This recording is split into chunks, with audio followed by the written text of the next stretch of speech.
மக்களே, இப்போ என்ன பார்க்க போகிறோம்னு பார்த்தீங்கன்னா, கொத்தரங்காய் வச்சு நம்ம ஒரு புதுவிதமான ஒரு கிரேவி தான் பார்க்க போகிறோம். அது எப்படி நம்ம செய்யலாம்னு பார்க்கலாம் வாங்க. நான் காய வச்சுருக்கேன். ஒரு ஸ்பூன் கடுகு உளுந்து, அரை ஸ்பூன் சீரகம், ஒரு 10 வெந்தயம், ஒரு பெரிய வெங்காயம் வதக்கிக்கலாம். இதோட இந்த கொத்தரங்காயை போட்டு வதக்கிக்கலாம். பாருங்கள், கொத்தரங்காய் ரொம்ப நைஸாக இல்லாமல் இந்த மாதிரி எடுத்துக்கோங்க.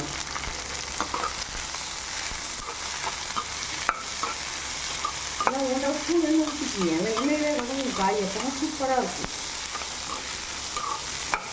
அவங்க என்ன பச்சை நேரம் வாங்கிட்டு பாருங்கள். இந்த மாதிரி வதக்கிக்கிங்க நல்லா. இப்போ இந்த ஸ்டேஜில் நான் ஒரு பெரிய தக்காளியை இந்த மாதிரி நைஸாக கட் பண்ணி வச்சுருக்கேன். அதையும் போட்டுக்கலாம். டிஷ்ஷுக்கு தேவையான உப்பு போட்டுக்கலாம். உப்பு போட்டு வதங்கும்போது காய் சீக்கிரம் தக்காளியும் போட்டுக்கலாம் வதங்கிடும். நம்ம வதக்கிறதுனால வதங்கிடும்.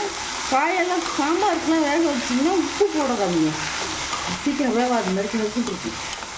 இது இப்போ நம்ம எண்ணெயிலே வதங்கிறதுனால சீக்கிரம் வதங்கிடும்.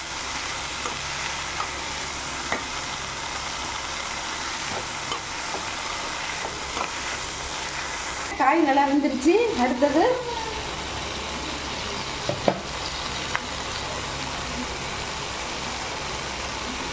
கால் டீஸ்பூன் தனி மிளகாத்தூள்,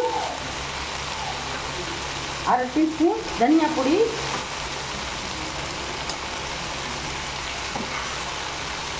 மஞ்சள் பொடி, இதையும் போட்டு வதக்கிக்கலாம். இப்படி எண்ணெயிலே காய் பாதியாக அரைச்சி போடுங்க. நல்லா வெந்துருச்சு போடுங்க. சில்லி பவுடர்லாம் போடும்போது பார்த்து போட்டுக்கோங்க. ஆனால் சில மிளகா நல்லா காரமாக இருக்கும்.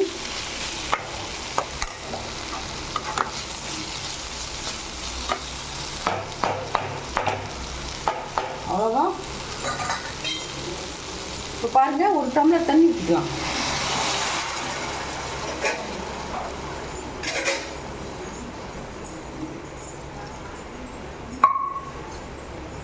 நல்லா காய் மூழ்கிற அளவுக்கு தண்ணி ஊற்றிக்கிங்க. ஏன்னா கொத்தரங்காய் நல்லா வெந்தால் தான் நல்லாயிருக்கும். ஒரு டம்ளர் தண்ணி ஊற்றி இல்லை மூழ்கிற அளவுக்கு ஊற்றி மூடி போட்டு 10-15 நிமிஷம் கழிச்சு பார்க்கலாம்.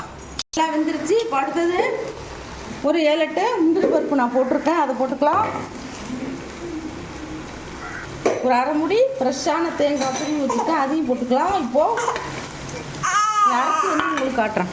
தேங்காய் அரைச்சி வந்துட்டேன். இப்போது இதோ இந்த கொத்தரங்காய் கிரேவியில் ஊற்றிக்கலாம்.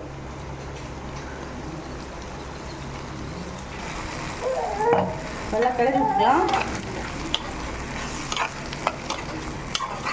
இப்போ பாருங்கள், கொத்தரங்காய் கிரேவி சூப்பராக ரெடி ஆகிடுச்சு. இதை வந்து நம்ம சாதத்துலேயும் போட்டு சாப்பிட்லாம். சைட் டிஷ்ஷாகவும் தொட்டுக்கலாம். சூப்பராக இருக்கும்.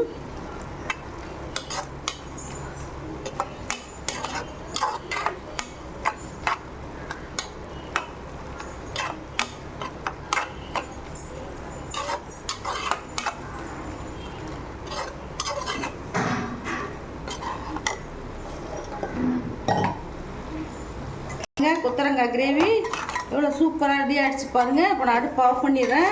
இதே மாதிரி நீங்களும் செஞ்சு கொடுத்து அசத்துங்க. இந்த ரெசிபி உங்களுக்கு பிடிச்சிருந்துச்சுன்னா எங்கள் சேனலை ஷேர் பண்ணுங்கள், லைக் பண்ணுங்கள், சப்ஸ்கிரைப் பண்ணுங்கள். அப்போ தான் நாங்கள் போடுற புது புது வீடியோலாம் உங்களுக்கு வந்து சேரும். தேங்க்யூ, பாய்.